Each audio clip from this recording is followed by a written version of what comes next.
जब किसी देश की मौत आती है तो वो चीन की तरफ भागता है। मालदीव के राष्ट्रपति मोइज़ू की तुलना उस गीदड़ से की जा रही है जिसके बारे में हिंदी में बड़ा मशहूर मुहावरा है कि जब गीदड़ की मौत आती है तो वो शहर की तरफ भागता है।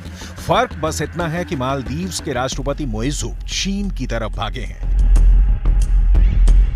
मालदीव के राष्ट्रपति चीन के राष्ट्रपति शी जिनपिंग की गोद में जाकर बैठ गए हैं। मोइज़ू ने एंटी इंडिया प्रोपेगेंडा करके जिहादी मानसिकता के कब्जे में आकर भारत से दुश्मनी और उस चीन से दोस्ती कर ली है जहां उइगर मुसलमानों को अब जीने का भी अधिकार नहीं है। मोइज़ू मालदीव के कट्टरपंथियों के हाथों में खेल रहे हैं और उस चीन से दोस्ती गांठ रहे हैं जिसने उइगर प्रांत में मुसलमानों की मस्जिदों के गुंबद ही उड़वा दिए हैं।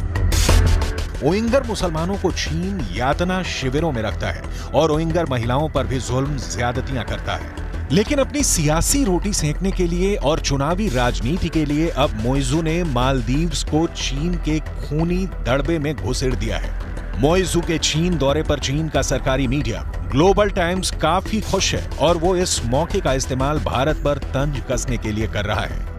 किस तरह से ग्लोबल टाइम्स ने भारत विरोध करके दुनिया में अपनी हंसी उड़वाई है, ये भी हम आपको बताने वाले हैं। लेकिन सबसे पहले बात करेंगे मोइज़ू की चीन यात्रा की। भारत के साथ चल रहे राजनयिक विवाद के बाद मालदीव के राष्ट्रपति मोहम्मद मोइज़ू ने चीनी राष्ट्रपति शी जिनपिंग से मुलाकात की है। राष्ट्रपति मोइज़ू 5 दिनों के चीन दौरे पर हैं, जहां उनका जोर शोर से स्वागत किया जा रहा है और मोइज़ू को 21 तोपों की सलामी दी गई है।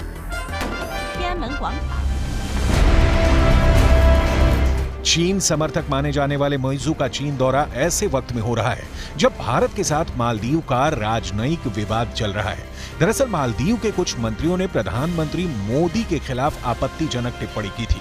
मंत्रियों ने पीएम मोदी के लक्षद्वीप दौरे की तस्वीरों पर आपत्तिजनक ट्वीट किए थे। मालदीव के एक नेता जाहिर रमीज ने पीएम मोदी के ट्वीट के जवाब में लिखा था, अच्छा कदम है, लेकिन हमसे मुकाबला करने वाली बात भ्रम पैदा करती है। भारत के लोग इतने साफ कैसे हो सकते हैं? उनके कमरों से बराबर बदबू आती है, जो इस राह में बड़ी रुकावट है। मालदीव के नेताओं की इस तरह की टिप्पणी से भारी विवाद पैदा हुआ, जिसके बाद मालदीव सरकार ने खुद को नेताओं के बयान से अलग कर लिया और कहा कि ये उनके निजी विचार हैं। भारत में चल रहे बॉयकॉट मालदीव के ट्रेंड के बीच मोइज़ू ने चीन से अपील की है कि वो अधिक से अधिक चीनी पर्यटकों को मालदीव भेजें। यानी अगर देखा जाए तो भारत से मालदीव को ऐसा झटका लगा है कि वो अब चीन के सामने गिड़गिड़ा रहा है और मदद की भीख मांग रहा है। मंगलवार को फुजियान प्रांत में मालदीव बिजनेस फोरम को संबोधित करते हुए मोइज़ू ने कहा, कोविड से पहले हमारे देश में सबसे अधिक पर्यटक चीन से आते थे।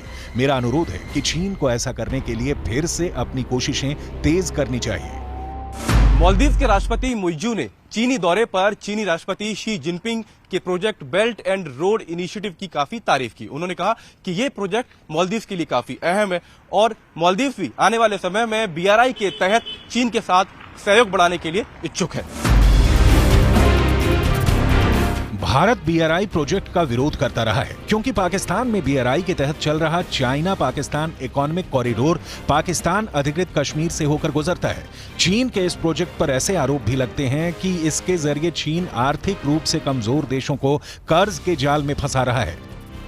इस विवाद के बीच मोइज़ू के चीन दौरे की भारतीय मीडिया में जो कवरेज चल रही है उस पर टिप्पणी करते हुए ग्लोबल टाइम्स ने लिखा है, चीन के साथ मालदीव के राजनयिक और आर्थिक आदान प्रदान को लेकर इस तरह की झुंझलाहट मालदीव को लेकर भारतीय जनता के बीच छिपे अहंकार को दर्शाती है। शायद ऐसा इसलिए है क्योंकि भारत हमेशा दक्षिण एशिया के क्षेत्र को खुद से पिछड़ा मानता है।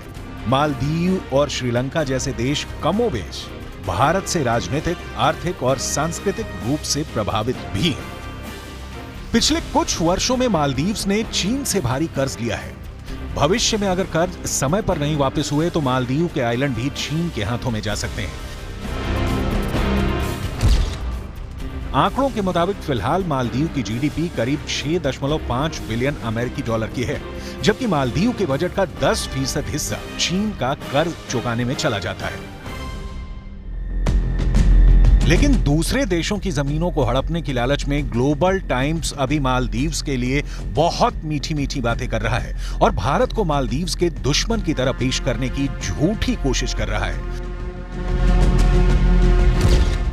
ग्लोबल टाइम्स आगे लिखता है, दूसरे देशों के साथ ऐसा व्यवहार करना मानो वो भारत के अधीन हो, एक विकृत मानसिकता है। दूसरे देशों के साथ मालदीव के सहयोग और कूटनीति में भारत के भू राजनीतिक हितों को प्राथमिकता देने का कोई कारण नहीं है।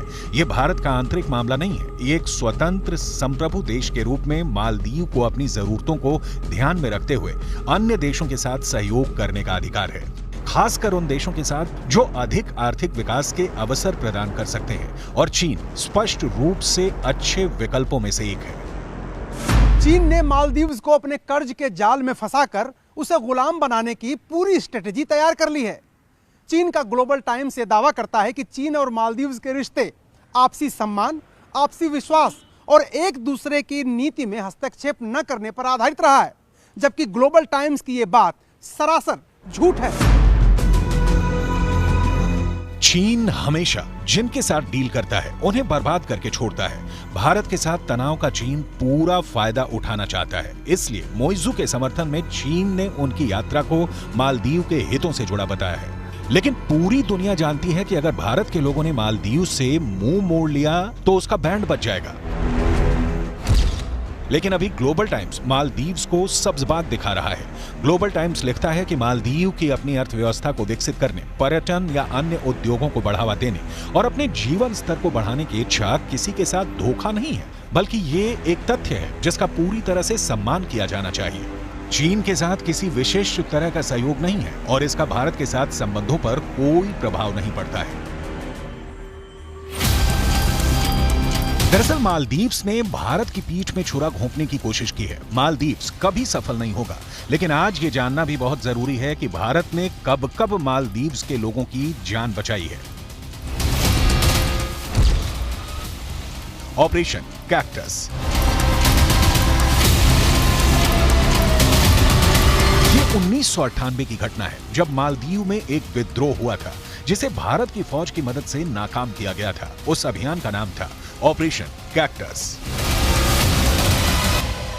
नवंबर 1988 में श्रीलंकाई चरमपंथी संगठन प्लोट यानी peoples liberation organisation of Tamil Eelam ने अपने भाड़े के लड़ाकुओं को पर्यटक की भेष में मालदीव की राजधानी माले भेज दिया और ये सभी स्पीड बोट के जरिए माले पहुंचे थे। इसके बाद वहां पर विद्रोह शुरू हो गया। वहां की सड़कों पर दंदनादन गोलियां चलने लगी। तत्कालीन राष्ट्रपति मोमून अब्दुल गयूम को एक सेफ हाउस में जाकर छिपना पड़ा। राष्ट्रपति गयूम ने उन्हें और उनकी सरकार को बचाने के लिए भारत से मदद मांगी। ऐसी स्थिति में भारत के तत्कालीन प्रधानमंत्री राजीव गांधी ने मालदीव में भारतीय सेना भेजने का फैसला किया और कुछ ही देर में 6 पैरा के 150 कमांडो से भरे विमान ने आगरा के खेरिया हवाई अड्डे से मालदीव के लिए उड़ान भर दी। थोड़ी देर में दूसरा विमान उतरा, मालदीव पहुंचा और उसने आनन फानन में एटीसी, जेटी और हवाई पट्टी के उत्तरी और दक्षिणी किनारों पर नियंत्रण कर लिया। Operation C waves. साल 2004 में एक सुनामी आई थी। मालदीव में भारी तबाही आई और इस मुश्किल समय में भारत मदद के लिए आगे आया और उसने ऑपरेशन सी वेव्स चलाया। भारत का तटरक्षक, डोर्नियर विमान और वायुसेना के 2 एवरोस विमान राहत सामग्री को लेकर 24 घंटे के अंदर यानी 27 दिसंबर को मालदीव पहुंचे। राहत अभियान जारी रहे, उसके लिए ये विमान मालदीव में ही रुके रहे। ऑपरेशन नीर। 4 दिसंबर 2014 को मालदीव की राजधानी माले में सबसे बड़े वाटर ट्रीटमेंट प्लांट में आग लग गई थी, जिसके बाद माले के करीब 1 लाख लोगों के सामने पीने के पानी का संकट खड़ा हो गया था। संयुक्त राष्ट्र संघ के मुताबिक मालदीव्स के पास अपनी स्थायी नदियां नहीं है जिससे वह पीने का पानी ले सके। वाटर ट्रीटमेंट प्लांट के जरिए ही वो पानी साफ करता है और उसे अपने नागरिकों तक पहुंचाता है। प्लांट के फिर से चालू होने तक पूरे शहर को हर रोज 100 टन पानी की जरूरत थी। इस मुश्किल वक्त में मालदीव की विदेश मंत्री दुनिया मोमून ने तत्कालीन भारतीय विदेश मंत्री सुषमा स्वराज को फोन किया और मदद मांगी। मालदीव के मदद के लिए भारत ने ऑपरेशन नीर चलाया।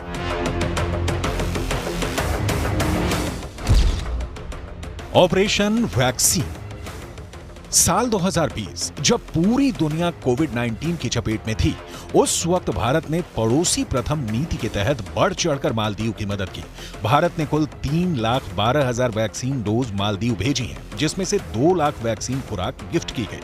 लेकिन फिर भी मालदीव्स इन एहसानों को भूल गया और अब चीन की गोद में बैठने को उठा है।